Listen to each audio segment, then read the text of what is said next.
nakapila dito guys sa Luis Barbecue.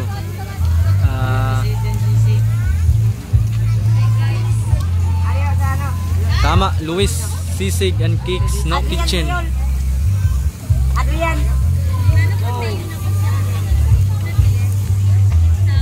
Nandito po. Nandito si Adrian. Adrian, kapalit nyo.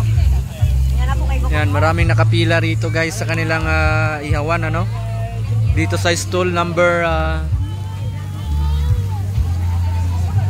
48. Number 48 na stall guys, no, sa Luis Sisig and Cakes. Yan, maraming nakapila ngayon guys dahil masarap nga sila ang kanilang timpla ng kanilang barbecue rito, no? Masarap yung kanilang marinated chicken and then unod. Yan. So yung marinated, magkano naman yan? 180. So manginasal yung timplahan nila rito guys. Yan. Dito na kayo sa stall number 48, no, sa Luis.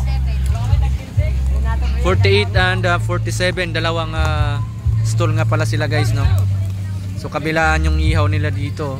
Mayroon doon at mayroon naman dito sa harapan. Opo. Sako niya. Opo.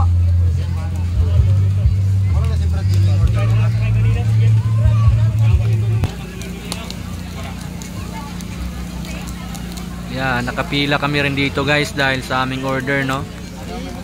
Ihaw, dahil balita nga namin ay masarap yung kanilang ihaw rito. So nakapila rin tayo. Habang nakapila tayo ay syempre kinuhanan na rin natin, no. Shout out sa may-ari. Yan sila sir, oh.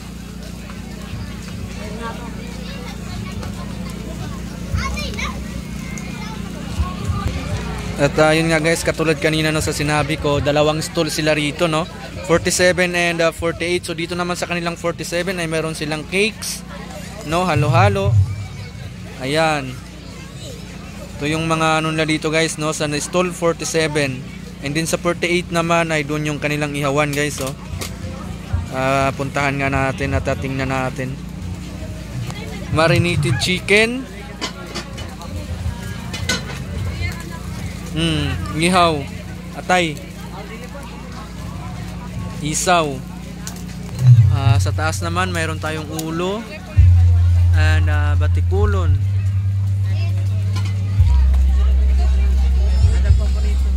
Yan, daming umorder guys dito.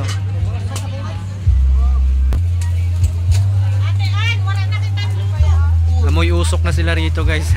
Pinipilahan, ano. In fairness, ang dami lang customer guys. Dahil yun nga, no, masarap yung kanilang timpla rito.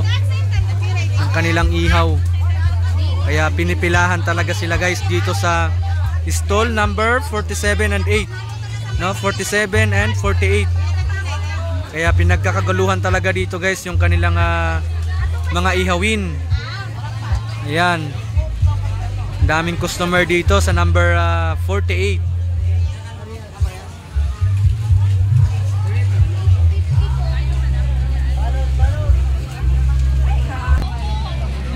Ayan yung kanilang stall, no? 48, sige lang. 48 and 47. Pinipilahan dahil sa sobrang sarap ng kanilang barbecue rito, no?